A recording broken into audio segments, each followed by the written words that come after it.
Hello, my loves, and welcome back to the channel. Welcome back to the podcast. I'm delighted to have you with me. My name is Amy Diamond. Let's get into today, shall we?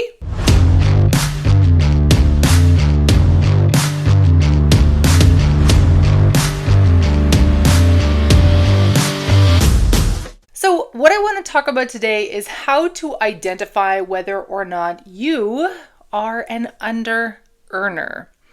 I'm gonna give you, I've got like some notes here for you. I'm gonna give you a little bit of insight as to some key characteristics that you may notice happening in your life that will help you understand whether or not you are someone who has an identity as an under earner. And I'll give you some ideas of what you can do to start shifting that identity. Now, what I want to start with, what I feel like it's really important that we kick off with, is what it means to be an under earner. Let me give you a few things of like, this is not what it means. So if you are simply just like in between jobs, or you are maybe taking a bridge job while you're lining up to the career, or like something like that is going on, but generally speaking, you know you are earning the money that you should be for your potential, for your impact, for who you know yourself to be, then this is likely not going to apply for you. However, for a lot of us, that is not the case, okay?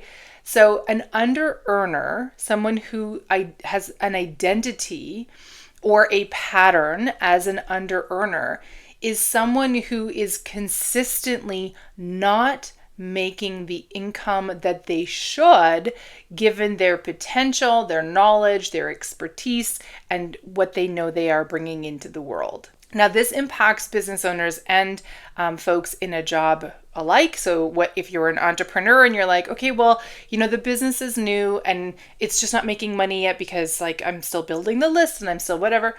We're going to touch on that a little bit. I'm going to go much more deeply into under earning, how this shows up, what this looks like inside my brand new free workshop called Money Magic. We're going to be doing this live July 28th to 31st of 2026. So if you're seeing this like in the future, it's already gone over, but if you are seeing this now, then I really would love to invite you to join me inside the workshop. We're going to uncover under earning. We're going to talk about the long-term impacts of financial struggle, financial scarcity, and how all of these things are really causing your manifestation work, your belief work to be ineffective or mostly ineffective when it comes to creating money and income in your life. For those of you who've been in personal growth or in manifestation work for a long time, you might notice a pattern where you can manifest like all kinds of other things, right? You can manifest trips, you can manifest wonderful relationships, like joy in your life, all kinds of things. And yet, no matter what you're doing, you cannot seem to manifest the income that you know you should be earning, or that you have this pull, this desire to earn. We're going to talk about that inside the workshop, and I'm going to show you how we can start to like shift that pattern, and then I'll give you an invite of like what it looks like to really break the under earning identity and to build a life that really feels juicy and joyful and delicious and delightful and like it feels awesome. Okay, so to sign up for the workshop is completely free. There is a VIP upgrade, which I highly recommend that you do, because the VIP upgrade will get you every day after the live workshop, we jump into an exclusive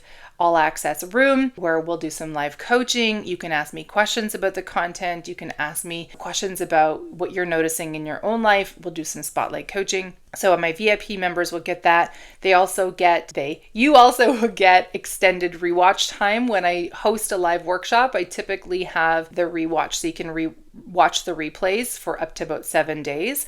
Those of you in my VIP group will get 30 days to access the trainings and rewatch everything. Plus, there is a magic money spell book that you get as part of the VIP upgrade. And that spell book it's going to help you uncover what's actually going on in your particular life. So we'll take what we're talking about inside the workshop and get it a bit more directed into your specific life, and then begin to rewrite the money spell that is existing in your life. Okay? So the URL's in the show notes. I've also popped it up on screen for you here, but join me inside the workshop. I'd really love to see you inside the VIP upgrade, because I really would like to get in there with you and start to pull the onion apart, as I like to say, and get you going. Okay, so let's come back to the topic of today. So we're talking about under earning. So again, just to quickly reiterate, under earning is the state where you are earning less income than you should be based on your potential, based on your knowledge, based on your expertise, based on your desires. Okay, it doesn't have to be all four of those things, but I want to give you a full idea of how do we measure where we should be earning? I've been doing a bunch of research to really be able to understand the full depth of what this looks like. And I got to tell you, I could be doing years of research on this and I'll find new things all the time. But I'm going to give you just a few snippets. I found this through a podcast that I think is called The Smarter Accountant. It's in text, so I don't remember exactly what the podcast is. And these are some common signs of under earning from Under Earners Anonymous. Did you know there's an Under Earners Anonymous? I did not know that. So this may or may not apply to you, but I want to give you a few insights. So here's a few common signs of under earning that may be showing up in your life. So time indifference. Think of this as like a sense of procrastination. You just kind of don't care how much time it takes to do something. You keep delaying things. You're like, whatever, I'll deal with it later. It's not understanding the value of your time. Idea deflection. So this one I'm going to give you two filters of what this could look like. There are lots of people in the world who are great at shooting down everybody else's ideas. We've seen this lots in corporate meetings and all those kinds of things. But think about idea deflection a bit more personally to you. So for example, especially if you've been in personal growth and manifestation work, you've been doing journaling and exercises and going through prompts that have been giving you ideas of how you could increase your income, increase your impact, the beliefs that maybe would benefit from being shifted, and you keep pushing them away. Or you are working with a coach, or you're talking with a friend and they're giving you some really great insights as to what you could do. Again, increase your income, increase your impact, all these things, and you keep shooting them down. Idea deflection is one of the common signs of under earning. The compulsive need to prove. This one, when I read this one, I was like, OMG, that has my name all over it. It's my picture all around it. So here's what the compulsive need to prove looks like.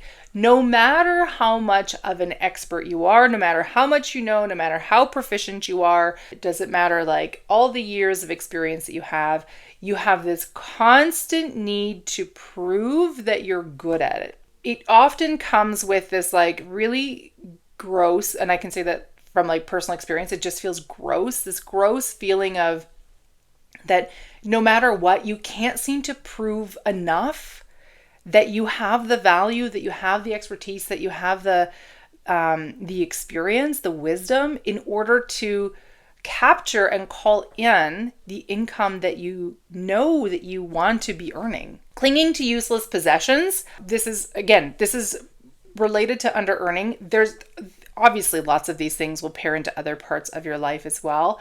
But if you notice that you just keep holding on to things, so clothes that don't fit, they're never going to fit again, and they don't have any sentimental value, or they're falling apart, or just stuff all over the house, right? You just have random things. Clinging to useless possessions like this can be a symptom of under earning. I'm going to go out on a limb and postulate that part of clinging on to that is because you still have this scarcity programming, because of course If you're under earning, you are having an experience of scarcity at some level that says, I gotta hold on to these because I don't know if I'm gonna need them at some point. Exertion or exhaustion, so overworking yourself until you're completely exhausted, giving away your time. Maybe you volunteer for a lot of things. If you're an entrepreneur, hello entrepreneurs, I'm speaking to you directly. Please pay attention. You are giving away your services for free. Please stop doing that. I've talked about this for years. It's not a good idea, but either way, like giving away your time is you showing that you don't value that time. Before you get all like in the comments, Amy, I really love doing volunteer work and like volunteers help that's not what we're talking about. We're not talking about something that feeds your soul, that you like really feel compelled to do from a place of wanting to create good and joy and like service in the world.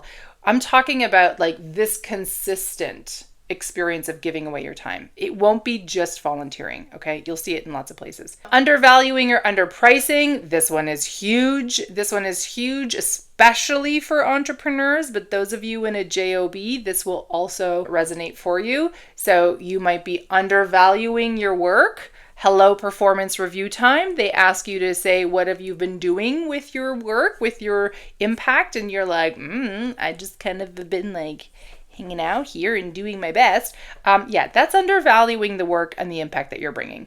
Underpricing as well. I've seen this a lot when it comes to new entrepreneurs, okay? You want to, again, we have a little bit of like proving. You want to build some social proof in the world that you're working in the industry that you're doing to say, wow, this person's really great. But you're undercharging what you should be doing. And more importantly, this will tend to just drag on, okay? Isolation, so choosing to work alone. I like how they said it here. Choosing to work alone, even when having others around could actually help you out. Nothing wrong, obviously, with working alone, but when you're intentionally choosing to just like go at it yourself, as opposed to bringing in the help or the assistance that you know would be beneficial, that can be a marker of under-earning. Physical ailments, sometimes when you're afraid of standing out or taking on more responsibility, you might start experiencing physical health issues to keep yourself like, oh, sorry, I can't do it. Like, I got a cough. Things like that. Misplaced guilt or shame. So think about like when you feel bad, uncomfortable, guilty, ashamed for asking for you to have what you're supposed to be getting. That was a weird way of saying that sentence. So I'm going to give you a for example. You've rendered services to a client and they said, okay, send me the invoice. And then you want to send them the invoice, but you feel so guilty or ashamed that like you're greedy, I don't know, like maybe you could have done a better job, or oh my God, they can't afford it. This is a big one for lots of entrepreneurs. They can't afford what I'm about to send them. And I feel guilty that I'm going to be taking their money away from them. That's a big one, and it's not going to help you grow your business. It's not going to help you serve your clients. It's not going to help your bank account. So this can be a marker of under-earning. Not following up. This one's kind of important. This is definitely one that I know I have fallen through as well. And I do want to pair in that a bunch of these things, if you are burned out, if you are struggling with depression or anxiety, then a bunch of these things are naturally going to be really a struggle for you. So it might not be a marker of under-earning. It might actually be a marker of something else. But if in general you feel pretty good, in general, like you're relatively healthy, and you still notice that you're not following up with new clients, with leads, with referrals, with, whatever that looks like, that can be an indicator that you have the identity as an under-earner. And then the last one on this list is stability boredom. Meaning everything's going great, it's fine, it's working okay, and you're like, wait a minute, it's not okay. I gotta cause some drama, gotta create some instability so that like things feel more okay. So this is just a short list, and I don't want to I won't get too much further into that, but I am gonna just stretch my leggies out here and like really snuggle in for the rest of our conversation today. So these are a few of the more common signs that might indicate you have the identity and or pattern of someone who is an under earner. If these have been resonating with you, then like, oh my gosh, you and I, like, let's get together, because I want to really help you break out of this cycle, this pattern, this habit that has been formed that is keeping you in a state of not earning what you should be. I have a firm belief that more money in the hands of good-hearted people, good-hearted women, is really what the world needs. I was having a fascinating conversation yesterday. My husband and I were out for a walk, and we were talking about Elon Musk. And my husband's a big fan of Elon Musk. I'm a somewhat fan of Elon Musk. I don't agree with everything. I think a lot of what he's doing is good, but like, it's fascinating. It's unrelated. It's fascinating to me how people like are so polarized about Elon Musk. But this is the conversation that we were having. We were talking about how Musk was integral in getting the current American president into office, okay? And my husband said something like, the Democrats really, they blacklisted him, and so then he didn't have a choice. He went this other way. This is not a political commentary. This is just to show you how this conversation went, okay? So like, don't fill the comments with like, blah, blah, blah, okay? So anyway, he was saying, this is how Musk was, and this happened, and therefore he took this other action. This is the part that I said to my husband that I want you to really hear. I said, what I find so frustrating and truly disappointing is that in the midst of like the result of what it was that Musk did, we are missing how powerful the action was. Meaning this: Musk is someone who has built incredible financial resources and incredible influence. And he made the very clear intentional decision to take these resources and this influence and lend them in the direction of a person, a policy, a guidance system, I guess, for like the country that he's operating in, that his businesses are operating in order to bring the public along with him. Forget about who Musk is and the result that we got to. Look at the fact that this is just one person, okay? This is just Musk is a normal human being like you and I, regardless of how you feel about him. He's just a regular person. He has to go to the bathroom like all the rest of us. He has to eat, sleeps, does all the things. He also only has 24 hours in the day, just like you and I. But this is one person who, through his impact, through his intellect, through his expertise, through his like vision, he has created this enormous amount of resources and influence that he can now take these resources and influence and guide, direct, push an entire nation in a direction that he felt was going to be beneficial in the long-term gain. Okay? Understand that when we build our resources, when we build our influence, when we lean fully into the impact that we are here in the world to have, we are building this. And then we have the immense joy and responsibility to be able to use these resources and direct them, put them behind or beside, alongside things that we believe in. So imagine, I'm going to hit some hot button topics, okay? So here we go, buckle up. Imagine that you are someone who is very pro-choice, and maybe you live in a state or a country or whatever that is becoming increasingly less pro-choice, or perhaps doesn't have an option for women to have, independent health decisions at all. Okay. But now you've built these incredible financial resources, this incredible influence, this incredible impact to such a degree that you can now take those and put them in the arena behind supporting the ability for women to have their own choice, for women to have access to the healthcare that they need or access to counseling, coaching, guidance that they need. Like, imagine that you could do that. The thing that you're putting it behind isn't what your work is about, but your work has allowed you to bring together such a volume of resources and influence that you can do this. Let's talk about, what's another good one? Let's talk about, I don't know, I don't want to say homelessness, but there's a better way of explaining it. So like, bridging. Okay, the best example that I have at the top of my head is Habitat for Humanity. Okay, so Habitat for Humanity, as an organization, is about making like financially accessible homes to families who would not otherwise be able to get them.